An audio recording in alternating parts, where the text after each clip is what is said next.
Noli Me Tangere, Kabanata 47. Magandang buhay, maligayang panonood dito sa Signaturang Filipino YouTube channel. Sa araw na ito ay tatalakayin natin ang Kabanata 47 ng nobelang Noli Me Tangere. At kung bago ka pa lang dito, huwag kalimutan i-subscribe ang Asignaturang Filipino YouTube channel at pindutin ang notification bell button nang sa ganon ay updated kayo sa mga bagong aralin na aking i-upload 2 hanggang 3 beses sa isang linggo. At para sa mga mag-aaral, may mga video rin tayo para sa El Filibusterismo. At ang pamagat ng Kabanata 47 ay ang Dalawang Donya. Sa araling ito ay babahagi ko ang mga sumusunod na kaalaman. Una, ang mga talasalitaan. Ito ang mga piling salita at kahulugan at halimbawang pangungusap na matatagpuan sa pangyayari ng kabanata. Pangalawa, ang mga tauhan. Ang mga pangunahing tauhan sa nobela at ang papel na ginampanan nila sa kabanata. Pangatlo, ang mahalagang pangyayari. Ang wastong pagkasunod-sunod ng mga mahalagang pangyayari sa kabanata. Ito na mismo ang buod ng kabanata. Pang-apat, ang mga isyong nangingibabaw. Ang paglalahad ng isyo na nangingibabaw sa kabanata at ang implikasyon nito. At ang panghuli, ang mga gabay na tanong. Ang mga sagot sa gabay na tanong upang higit na maunawaan ang nilalaman ng kabanata. Ngayon ay puntahan natin ang mga talasalitaan. Unang salita, nagpupugay. Ibig sabihin, pagbibigay respeto o pagbibigay galang. Halimbawang pangungusap. Lalong nakaramdam ng inis ang Donya dahil walang nagpupugay sa kanilang dalawa ng kanyang asawa. Pangalawang salita, ibulatlat. Ibig sabihin, ipagkakalat o isiniwalat. Halimbawang pangungusap. Tinakot ni Doña Victorina si Linares na sundin ang gusto nito, kung hindi ay bulatlat niya ang buong pagkatao ni Linares. Pangatlong salita, marapat. Ibig sabihin, angkop o karapat-dapat. Halimbawang pangungusap. Ayon kay Doña Victorina, hindi marapat na pamangasawa ni Maria Clara ang taong duwag. Pang-apat na salita, pilantod. Ibig sabihin, pilay o paika-ika kung lumakad. Halimbawang pangungusap, si Don Tiburcio ay isang Kastilang pilantod. At ang huling salita, lulugulugo. Ibig sabihin, matamlay o mahina. Halimbawang pangungusap, umuwi ng bahay si Kapitan Tiago na lulugulugo sapagkat natalo sa sabong. Ngayon ay puntahan natin ang mga pangunahing tauhan sa kabanata. Unang tauhan, si Doña Victorina. Siya ang asawa ni Don Tiburcio de Espadaña. Pangalawang tauhan, Don Tiburcio, ang asawa ni Doña Victorina at nagpapanggap na isang doktor. Linares, ang pamangkin ni Don Tiburcio na inutusan ni Doña Victorina na magpapanggap na inaanak umano ng kaibigan ni Padre Damaso sa Espanya. Isa pang tauhan, si Doña Consolacion, ang asawa ng Alperes at naging kaalitan ni Doña Victorina. At ang Alperes, ang asawa ni Doña Consolacion, ang umawat sa pag-aaway ng dalawang Donya. At ngayon ay puntahan natin ang mga nabanggit na tauhan. Mga nabanggit na tauhan sa Kabanata 47. Ang kura, ang Kapitan General, si Kapitan Tiago at Maria Clara. At ngayon ay puntahan natin ang mahalagang pangyayari sa Kabanata 47 ng Noli Me Tangere. Ang pamagat, ang Dalawang Donya.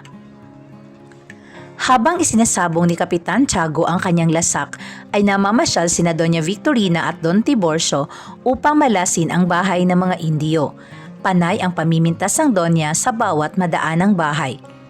Pangalawa, lalong nakaramdam ng inis ang Donya dahil walang nagpupugay sa kanila sa sinumang makasalubong nila.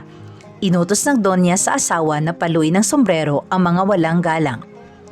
Dumaan ang Donya sa tapat ng bahay ng Alperes at nagkatama ang paningin nila ni Doña Consolacion. Parehong matalim ang tingin nila sa isa't isa. Nagbunga yun ng mainit ng pagtatalo ng dalawang Donya. Inawat ni Don Tiburcio ang asawa, ngunit nagmamatigas pa rin ang Donya. Naungkat ang pagiging labandera ng asawa ng Alperes, samantalang ipinagdidikdikan naman ng isang donya ang pagiging pilay at magpapanggap na asawa nitong doktor. Masaya silang pinagmamasdan ng mga taong nanunood sa away ng dalawa. Dumating ang Alperes at inawat ang dalawa. Hinablot ng donya ang postiso ng asawa at saka pinagtatadyakan sa lupa. Mangiyak-ngiyak at walang nagawa si Don Tiburcio sa ngitngit ng asawa. Inabutan ng mag-asawa sa bahay ni Kapitan Tiago na nag-uusap si Linares at Maria Clara. Inutusan ng Donya si Linares na hamunin ng duelo ang Alperes. Tumanggi si Linares sa kagustuhan ng Donya, ngunit sinabi nitong ibubulatlat nito kung ano ang kanyang tunay na pagkatao kung ayaw niyang sumunod sa Donya. Namutla si Linares sa tinura ng Donya. Nagkatinginan naman ang magkakaibigan. Umuwi si Kapitan Tiago na lulugo-lugo sapagkat natalo siya sa sabong at mas lalong nanghina dahil sa talak ng Donya. Dahil sa narinig ay nagpahatid na si Maria Clara sa loob ng kanyang silid. Nakahanda na ang maleta ng mag-asawa para lumuwas ng Maynila. Naiwan si Linares na nasa gipit ng kalagayan sapagkat kailangan niyang sundin ang utos ng Donya na maghiganti sa Alperes. Ang wakas at buod ng Kabanata 47. Ngayon ay puntahan natin ang mga isyong nangingibabaw, isyong panlipunan. Sa Kabanata 47 ay makikita ang ugali ng dalawang Donya. Si Doña Victorina ay sumasalamin sa katangian ng isang Pilipino na mapagmataas at may katangian na tinatawag na colonial mentality. Ang pagpapanggap niya na isa siyang Kastila. Samantalang si Doña Consolacion naman ang katangian nitong social climber na mula sa pagiging labandera ay hinangad na mapabilang sa alta sosyedad kaya ginawa ang lahat upang mapangasawa lamang ang Alperes. At ngayon ay puntahan natin ang mga gabay na tanong at sagot. Unang katanungan.